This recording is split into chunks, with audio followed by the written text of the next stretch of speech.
তখন আসতে পারো। আর বলিস নি শুভ, একটা ভিখারি এসেছিল। আজ আমি ভীষণ খুশি, আমার মনের আশা পূর্ণ হতে চলেছে। কেন হলে হবে? তোমার সাহস তো কম না।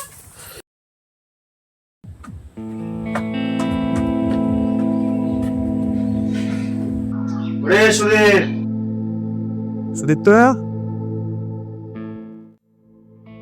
কি ব্যাপার, এ কি অবস্থা? ভাই আর বলিস নি, আই বস। বসবো তো, এরকম থাকলে হবে? শরীরের অবস্থাটা বল দেখে, চোখ মুখ সব বসে গেছে, কি হয়েছে, ব্যাপারটা কি? হ্যাঁ বললাম না তোকে ওদের বাড়িতে যাবো, সেই গিয়ারান কি অপমান করি না তাড়ালো অর্পিতার মা। আমি একবার কুকুরের মতো বাড়ি চলে আসলাম। তো তুই আমাকে নিয়ে যেতে পারতে, আমাকে একবার তো বলতে পারতে। কি বলবো বল? না বললে হয়? তোর যাই হোক, ওর মা বাবা কি বলছে তোকে?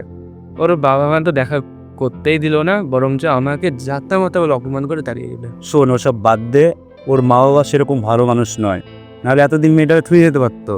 আমার হাতে আর কিছু নেই রে, মনে হয় আমাদের সংসারটা এবার নষ্ট হয়ে যাবে। এইভাবে সংসারটা তাই বলে নষ্ট হয়ে যায় আমার চোখের সামনে দিয়ে? তুই সব বাদ দে, দেখলি তো তুই ওর বাড়িতে গিয়ে তোকে মানে কুত্তার মতন তাড়িয়ে দিল। ওর মা বাবা নিশ্চয় ভালো না। তুই এক কাজ কর, বরঞ্চ আমাকে নম্বরটা দিয়ে, আমি চেষ্টা করি না, তুই তো আমার বন্ধু নাকি বল। আমি না চেষ্টা করি বল, সে তোকেও সে কুকুরের মতো অপমান করবে। আরে বুঝলি না, আমাকে তুই নম্বরটা দে, আমি দেখছি চেষ্টা করে, আমি অবশ্যই চেষ্টা করবো যেন সে আসে।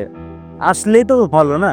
এটা দেখ, আমি তো তোর বন্ধু তো নাকি, সেটা কে হয়েছে? স্মৃতি তো আর নেই রে। আরে হবে, তুই জাস্ট আমার নম্বরটা দে শুধুমাত্র, আর কিছু দরকার না। আমি চেষ্টা করব যতটুকু পারবো ততটুকু, আর কিছুই না, বুঝতে পারলে? তুই নম্বরটা দে। দেখ এবার চেষ্টা করে দেখ। না, তুই নম্বরটা দে তাড়াতাড়ি, আমি জানি না। ফোনটা দে তো, ফোন এটা ফোন। নে লেখ। আরে বল না তাড়াতাড়ি। ৭০-৭৬-০৬। শোন, নম্বরটা আমি নিলাম, এখনই আমি ফোন করবো কি পরে ফোন করি, যাই হোক আমি তাকে ফোন করে জিজ্ঞাসা করবো। সে আমার কুকুরের মতন ভাবুক, যাই ভাবুক, আমি তো চাই না তোর সংসার তো নষ্ট হয়ে যাক। আমি অবশ্যই চেষ্টা করছি যতটুকু পারবো, ঠিক আছে? ওই নিয়ে তোর টেনশন করতে হবে না। কিন্তু মনে রাখিস ভাই, সে আসবে এইটুকুই দৃঢ় বিশ্বাস। কিন্তু তুই খাওয়া দাওয়াটা অন্তত কর, ডাক্তার দেখা, নাহলে আমি যাচ্ছি, সে নিয়ে চিন্তা নাই তোর। তুই জাস্ট সুস্থ থাকবে, আমার এটা চাই। শোন ভাই, চিন্তা করিস না, আমি আছি, থাকবো তোদের পাশে সারা জীবন, মরার আগ পর্যন্ত। আমি চেষ্টা করছি। তুই কি বলছিস বল? তুই আমার সাথে দিবি তো নাকি না দিবি না? বল বল, দিবি তো? খাওয়া দাওয়া করবি? শোন, ওই নিয়ে টেনশন করিস না, আমি আছি। তবে নম্বর আমি পেয়েছি, আমি যত তাড়াতাড়ি পারবো ওকে নিয়ে আসবো, এটুকু মনে রাখবি। ভাই তুই একবার চেষ্টা করে দেখ কি হয়। তুই এরকম করছিস না, অলরেডি ভেঙে গেছে, তুই দেখ কি হয়। আমি তোর বন্ধু, তুই আমার হাত ধরছিস কেন? আমি তোর হাত ধরবো, বল দেখে। আমি অবশ্যই চেষ্টা করছি। শোন, তুই জানিস আমার আর কেউ নাই ও ছাড়া। আমি বুঝতে পারছি, বারবার এক কথা বলিস না, আমি চেষ্টা করবো বলেছি করব। তুই অবশ্যই খাওয়া দাওয়া করবি, ঠিক আছে? আমি নিয়ে আসছি ওকে, ঠিক আছে? মনে রাখ, তবে আমি আসছি, আর ও আসবে সাথে, ঠিক আছে? দেখ, আমি যা হচ্ছে, যেই বিষয়ে দাঁড়ানো না ফোন করে আমি তোকে জানাবো, সে কি বলে কিনা। হ্যাঁ, মনে রাখি, আসছি।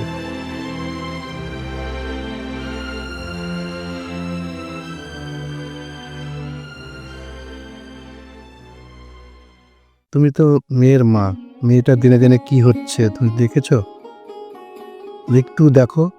আমি এক কাজ করি, আমি মেয়েকে নিয়ে মেয়ে শ্বশুর বাড়িতে দিয়ে আসি, আমার মনে হয় এটাই ভালো হবে। কখনোই না। তুমি ভাবলে কি করে মেয়েকে আবার ওই বাড়িতে পাঠাবো? অতই যদি তোমার জামাই ভালো হতো তাহলে মেয়েটার একবার একটু খোঁজ নিত। তবুও আমরা মেয়ের বাবা মা, অত ধরতে গেলে হবে না। এসে বাবা কে ফোন করছে দেখো তো, গিয়ে কে ফোন করছে দেখো, তুলো ফোনটা, গিয়ে তুলো, একটু কাজ করছে মোবাইলে।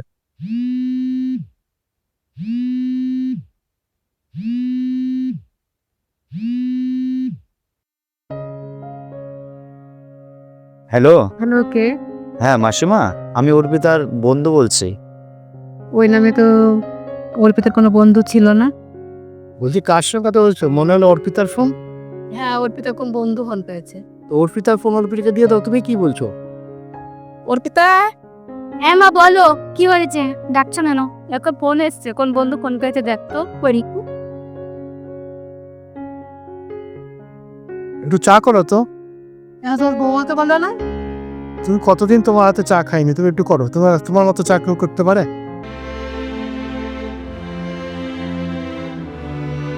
হ্যালো কে বলছো? বৌদি, আমি বিক্রম বলছি। আরে বিক্রমদা, তুমি? তোমার তো কোনো খবরই নেই এতদিন পরে। যাই হোক, তুমি কেমন আছো? তোমার বন্ধু কেমন আছে? কি খাচ্ছে? কি করছে সে? এত প্রশ্ন একসাথে? ঠিক আছে, বলছি। তুমি আবার কষ্ট পেও না যেন।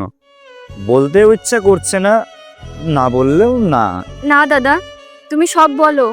আমার হৃদয় পাথর হয়ে গেছে। যা বলবা তাড়াতাড়ি বলো, আমার আর সহ্য নিচ্ছে না। তাহলে বলেই দিই, সুদীপ আজকাল মদ খাচ্ছে, হোটেলে যাচ্ছে, মেয়েদেরকে নিয়ে ফুর্তিও করছে। আজকাল তো বাড়িতে থাকে না, তোমার কথা সহ্য করতে পারে না। আমি অনেক বোঝালাম, আমাকে বললো তোমার থেকে অনেক ভালো মেয়ে বিয়ে করে দেখাবে। সত্যি বিক্রমদা, আমি খুবই খারাপ। কে বলেছে তুমি খারাপ? এই যে তোমার বন্ধু এত কিছু বলছে। ছাড়ো ওর কথা। আচ্ছা বিক্রমদা, তুমি আমার একটা উপকার করবে? অবশ্যই করব।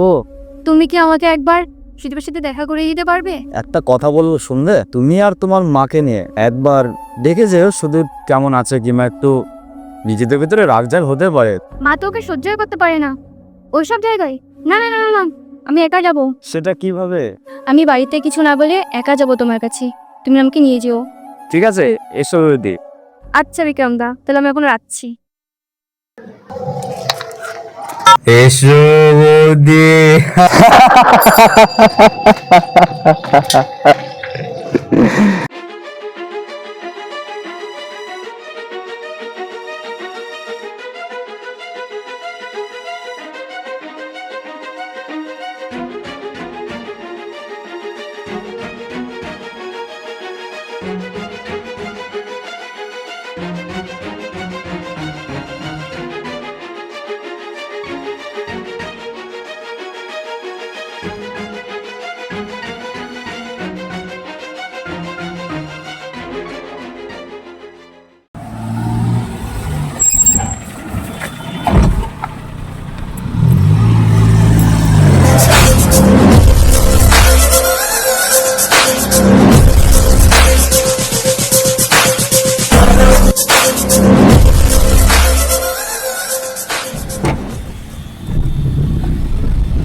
তুমি এটা আমাকে কোন রাস্তা নিয়ে যাচ্ছ?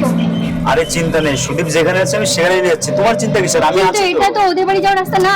আরে না পাগলি, তুমি দেখো শুধু, ওখানে দাঁড়িয়ে আছে, আমি নিয়ে যাচ্ছি, তুমি চিন্তা করো না কোনো, ঠিক আছে? তুমি শুধু দেখো, ওখানে সামনে আছে ও। তো আমার কেমন কেমন লাগছে। আরে না পাগলি, আমি তোর বন্ধু নাকি, তোমার চিন্তা কিসের বলো দেখি? হ্যাঁ, ঠিক আছে, দেখছি। না না, কোনো অসুবিধা না, আমি আছি। সে বিশ্বাসে তো আমি এসেছি। আরে সুদীপের বন্ধু আমি, সুদীপ যেরকম তার থেকে আমি মেলা ভালো, তুমি তো এটুকু বিশ্বাস করো নাকি?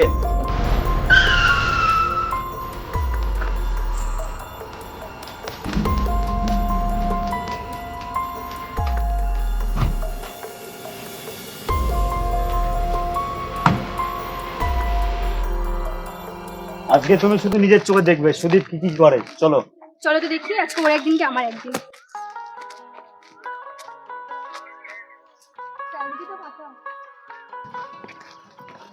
তুমি তো আমার পুরো বিশ্বাস করে এসেছো নাকি?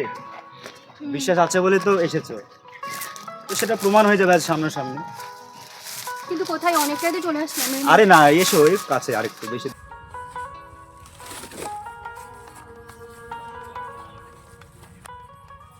আরে এত আস্তে হাঁটলে হবে, এসো তো।